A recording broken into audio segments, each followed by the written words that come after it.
All right, 2013 GMC Sierra with a 5.3 liter. Intermittent misfire? Possibly. If you guys watched this morning's video, but technically last night's video, you would have saw that we had just busted out the new snap-on multimeter with the RPM pickup that it came with, and we had an intermittent drop on cylinder number 1. The truck does have a slight hesitation or misfire-like feel. I have no active codes, and as far as I know, I have no current misfires going off on the counter. But we're going to be using the Snap-on Zeus scan tool. We're going to be using our inductive pickup probe. We're going to be using the RPM with the meter that we just got, and we're also going to be checking our signal wire going to the coil. So for cylinder number 1.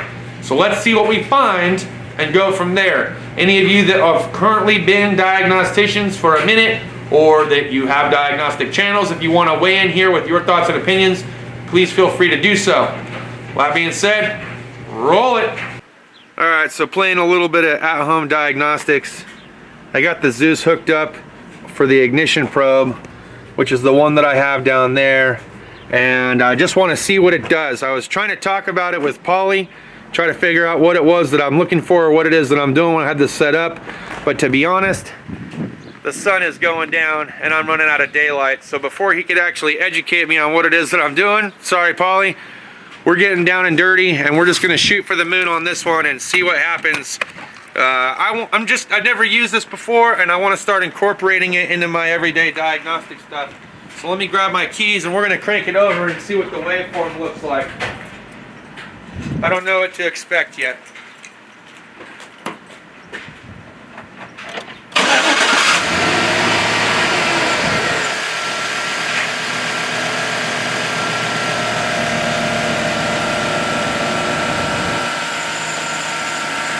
Okay, let me see if I can freeze frame it.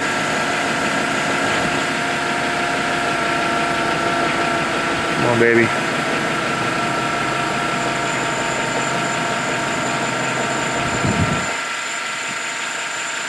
Okay, so right here I could see it once. Right here. Okay. Let me see if I can rewind it a little bit.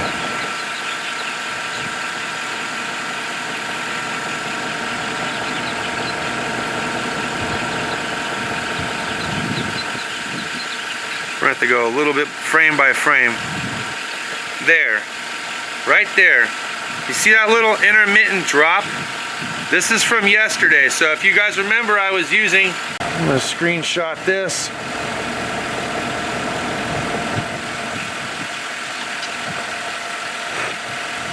We're going to jump over to channel 4 now. Let's see.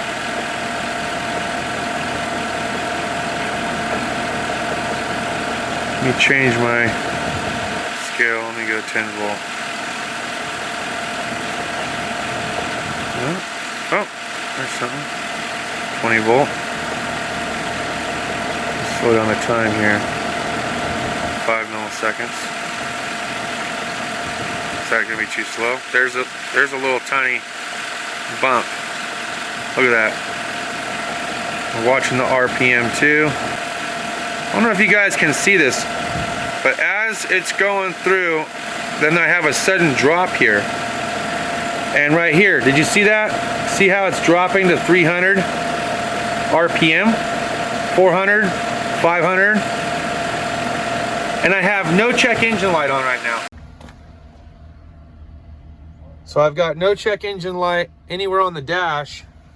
But what I do have is an intermittent stumble in RPM, as well as a signal going to the coil. And using that inductive clamp that we have also set up on the Zeus, you guys were able to see that as well. So let me save this screenshot. Let's go back. Data manager. So here was the first picture. You saw the stumble. This was with the inductive amp clamp. You guys saw with this RPM meter that we have hooked up here, an intermittent glitch. And then of course, with the Pierce probe going to our primary circuit, you can see where we have this little bit of drop. Okay, so now what we're going to do is we're going to go into our scanner data, and we're going to check to see if the misfire monitors are going off at this point. But before we do, we're going to do a pre-scan. If it's one thing I've learned from Pauly, it was always make sure to do a pre-scan.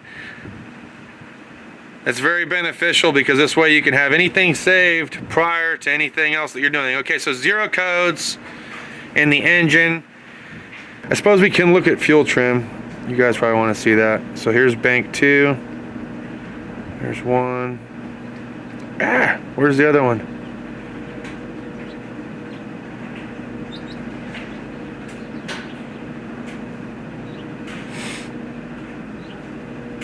Okay, so there's 2, and then here's 1,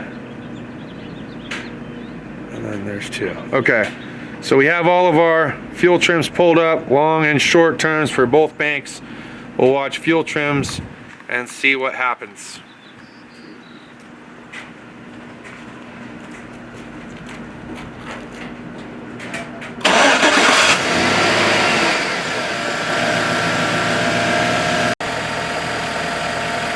Alright, so here's our fuel trims right now. So for our long term here on bank 2, we're at 0. Long term on bank 1, we're at 4. Short term, min is -6, max is +1. On bank 2, we have -5 and a +4. So from what I can gather, just from what we see here, this seems like it's normal. So we're not running rich, we're not really running lean. It looks to be as if it's operating as it should be. So we'll get out of that. I really want to see misfire. Back in the engine. Oh, I missed it. Did you see that? It did say misfire data. Stupid. There we go. That's what I was looking for. All right, here we go. Cylinder number 246824680. I did see very briefly for a moment, it did say history. Okay, now this would be anything that's actively misfiring over here. Cylinders 1, 3, 5, 7, nothing. Okay, so here's misfire, here's history, here's misfire, here's history for both banks. And we have absolutely no misfires right now. All right, so what's the next step moving forward? Okay, well, we checked our fuel trim. Got nothing really going on there as far as a lean or rich condition. We do have an intermittent issue, which I only really found out by using this RPM multimeter tool, just trying it out for the first time. I did feel a little bit of a stumble, but I really didn't think anything of it because I had no active mill lamp. I passed smog not too long ago, so I feel like that I probably, if there was a severe issue, I probably wouldn't have passed, but I fell within the parameters of passing, so we're still good. For how long? I don't know, right? Because what's the next step from here? My guess would be compression test of all cylinders, because it's intermittent, because there was a brief history code on cylinder number 8, and right now I've been testing the crap out of cylinder number 1. I think the best thing to do would be to do a compression test of all cylinders on both banks just to figure out what the variation of difference is between cylinders. So after a brief discussion with Pauly about certain situations that he's ran into at around the 150K mark, there is a possibility that at around 150K that the engine for GM, especially on the 5.3, might need to have new compression rings installed and things like that.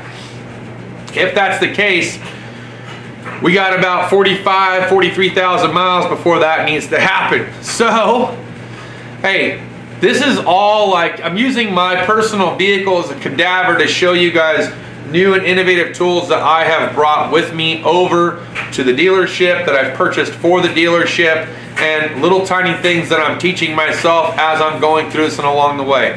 To those of you that say, man, that washing machine is really annoying in the background, hey, try having a household of 5, okay? Because your comment is just as annoying as it is probably for you listening to it. But if you can ignore the washer and dryer in the background, understand that right now, I think that I might need to do a compression test of all cylinders going into the weekend, but I would be curious to know what you guys think.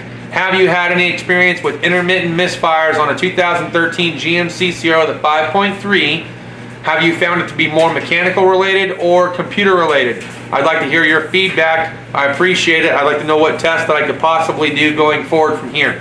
Thanks as always for watching my channel. I hope you enjoyed today's content. I know it's a little bit different than what we typically do, but we're going to be incorporating a lot more diagnostical things here on the channel as I'm going forward, because I'm doing that more and more over the dealership. And I'm finding it to be very enjoyable and very fulfilling as well. So you don't always have the hours when it comes to diag, but you do get a lot of fulfillment out of it, because now I'm starting to learn the question mark. And do I have what it takes to be the question mark at the end of the day? As a good friend of mine, Keith DeFazio, would say, he is the question mark.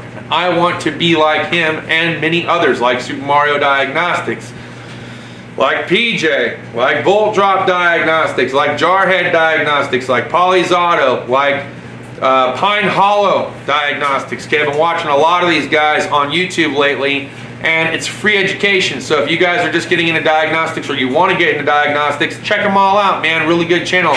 I'll put their links down in the description. Hey, I appreciate each and every single one of you.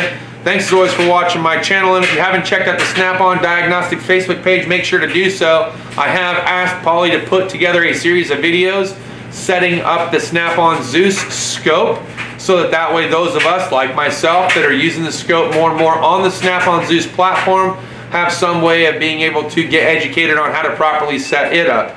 A lot of diagnosticians out there on YouTube show a lot of picoscope options and how to set up on the picoscope. What if you don't have a picoscope? What if you're using a Zeus or a Triton? I think it'd be very beneficial to learn how to do some of these tests utilizing one of those too.